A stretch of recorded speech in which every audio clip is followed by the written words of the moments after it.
السلام علیکم جی، الطافیات میں خوش آمدید۔ اسرائیل نے پاکستان میں جو پہلی کامیابی ہے وہ حاصل کر لی ہے، اور باقی جو ہیں اس کے ٹارگٹس جو انہوں نے سیٹ کیے ہیں وہ آہستہ آہستہ اچیو ہوتے جائیں گے۔ جی بالکل، یقیناً آپ مجھے تعجب سے دیکھ رہے ہوں گے، لیکن میں آپ کو یہ بات ثابت کرنے کی کوشش کروں گا کہ باقی انہوں نے جو ہے اس میں خاصی اپنی جو ہے نا وہ پروگرس کر لی اور اچیومنٹ حاصل کر لی ہے۔ بات کو آگے چلانے سے پہلے آپ دوستوں سے ریکویسٹ ہے کہ اپنے چینل کو اس کو سبسکرائب کر لیں اور اپنے ساتھ ہونے کا احساس دلائیں، اور ساتھ ساتھ میں کامنٹس کچھ کر دیا کریں۔ کچھ دوستوں کے ایک یہ اس ایشو کے حوالے سے کامنٹس آئے تو میں نے کہا چلیں تھوڑی سی آپ سے بات کر لی جائے کہ جناب پہلی اچیومنٹ میں کہہ رہا تھا کہ اسرائیل اور اس کی جو لابی ہے اس نے حاصل کر لیا، اور وہ یہ ہے کہ جب بھی آپ نے کسی ایشو کے حوالے سے جب آپ اس کو ڈسکشن لیول پہ لے کے چلے جائیں تو آپ سمجھیں کہ آپ نے کافی اچیومنٹ حاصل کر لی ہے۔ اور آج اس حوالے سے اسرائیل نے اس میں اور اس کی جتنے بھی لابسٹ تھے یا جتنے لوگوں نے اس کو پلان کیا تھا، انہوں نے یہ کامیابی حاصل کر لی ہے کہ آج پورے پاکستان میں اسرائیل ڈسکس کیا جا رہا ہے، اس کے اوپر ڈیبیٹ ہو رہی ہے اس ایک دورے کو لے کے، ٹھیک ہے جناب، جو بڑا سینسٹیو ایشو ہے پاکستانیوں کے حوالے سے، اور اس کے اوپر اتنی ڈسکشن ہو رہی ہے، میڈیا اس کو پراپر ٹائم دے رہا ہے، اور جو لوگ وہاں پہ گئے تھے ان کو بلایا جا رہا ہے، وہ نیلا صاحب اور وہ دوسرے بھائیوں تھے، شیخ کیا نام تھا، سوری نام بھول گیا میں ان کا، ان کے حوالے سے ان کے انٹرویوز آ رہے ہیں، وہ کبھی کہہ رہے ہیں جی خان گورنمنٹ میں ہم نے یہ کیا تھا، کبھی کہتے ہیں جی ہمارا کوئی سرکاری تو نہیں ہے، ایک این جی او ہے، این جی او کے تو یہ کام ایسے ہی کیے جاتے ہیں اس کے ریلیجیس ہارمنی کے پلیٹ فارم سے یا اس طریقے سے۔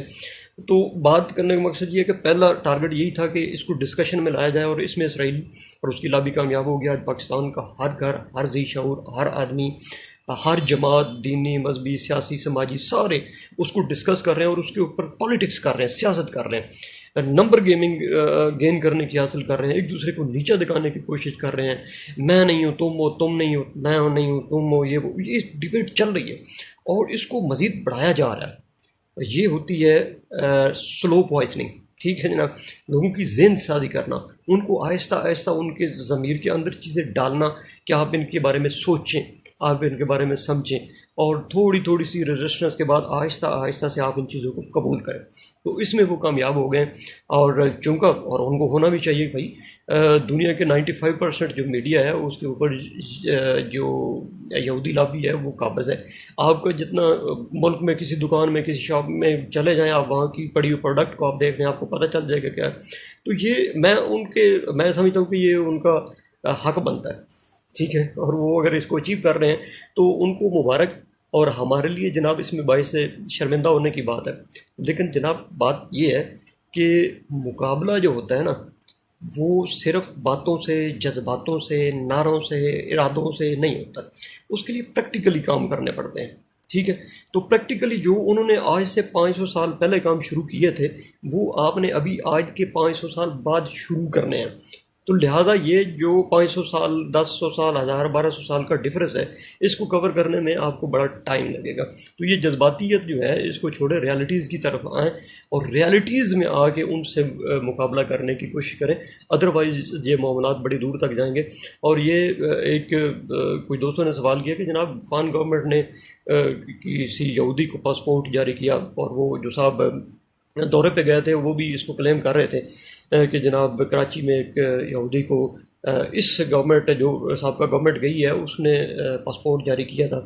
تو یار بات یہ ہے کہ کیا وہ اسرائیلی تھا جس کو پاسپورٹ جاری کیا گیا؟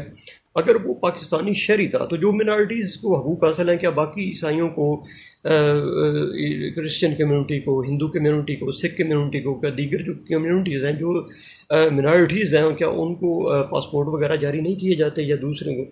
اگر وہ پاکستانی شہری ہے اور اقلیت میں ہے تو اس کو حرج کیا اس میں؟ کیا اس پاسپورٹ کے اوپر یہ نہیں لکھا ہوا کہ سوائے اسرائیل کے یہ جو پاسپورٹ ہے پوری دنیا میں ویلڈ ہے؟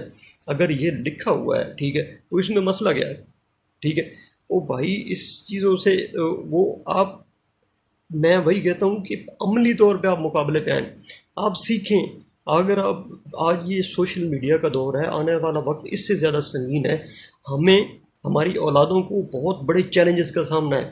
آپ کی سوچ ہے وہ کہاں تک صلاحیت کر چکے ہیں، اور یہ ذہن، مینٹل ذہن چینج کر رہے ہیں۔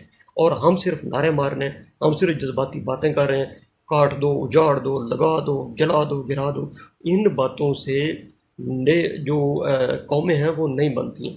اگر آپ چاہتے ہیں کہ آپ اپنے بچوں کا مستقبل سیکیور کریں، اگر آپ چاہتے ہیں کہ آنے والے وقتوں میں خدا نہ خواستہ جیسے اب ہماری اوپر والی کلاس میں اور ہماری یونیورسٹیز میں اور ہمارے کالجز میں اور وہاں پہ لوگ خدا کے وجود سے منکر ہوتے جا رہے ہیں، یہ میں بہت بڑی بات کر رہا ہوں اور یہ ریالٹیز ہیں. اگر کبھی آپ ان کی اسٹڈیز میں جائیں گے تو آپ کے ہوش اڑ جائیں گے.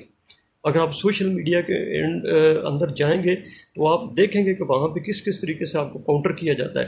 اور جو ایجوکیشن ہمیں بدقسمتی کے ساتھ دین کے حوالے سے، دنیا کے حوالے سے، جو ایجوکیشن ہمارے ڈپارٹمنٹس، ہمارے والدین، ہمارے علماء، ہمارے اساتذہ جو ہمیں دے رہے ہیں، وہ ان کے سامنے ایک سیکنڈ کے لیے کھڑی نہیں ہو سکتی. اور جب آپ آرگیومنٹ کرتے ہوئے کسی کو دلیل سے ہراتے ہوئے جب آپ ہار جاتے ہیں، سرنڈر کرتے ہیں، سر جھکا لیتے ہیں، تو پھر وہی تھپکی دے کے آپ کو سینے سے لگا کے اپنے ساتھ چلا دیتے ہیں. تو یہ بڑی تیزی سے کام ہو رہے ہیں. خدا کا نام لیں، ان کے اوپر سیریس ہو کے سوچیں اور سیریس ہو کے ان کے حوالے سے پلان کریں.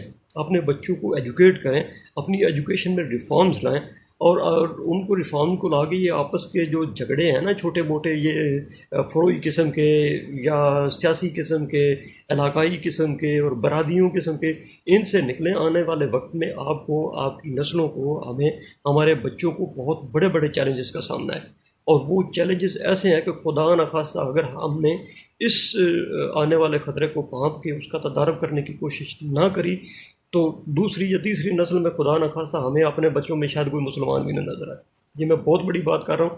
اور جو لوگ اس پہ اعتراض کرتے ہیں وہ مجھے ان باکس ضرور کریں اور اس کے اوپر کوئی مجھے رائے دیں، مشورہ دیں، تو ہم اس بات کو آگے چلا سکتے ہیں. اور ہمارا مقصد اپنے دوستوں کو، اپنی کمیونٹی کو، اپنے دین کو، اپنے ملک کو، اپنے قوم کو تحفظ دینا ہے.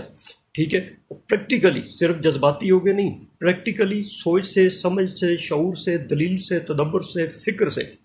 یہ چیزیں اگر نہیں ہوں گی تو صرف ڈنڈوں سے، سوٹوں سے، نعروں سے، جلاؤ گراؤ سے، مار دینے سے، کاٹ دینے سے کچھ نہیں ہوگا، کچھ نہیں ہوگا. اس کو سوچیے گا ضرور اور مجھے دعاؤں میں یاد رکھیے گا. اجازت دیں. اللہ نگہبان. پاکستان زندہ باد.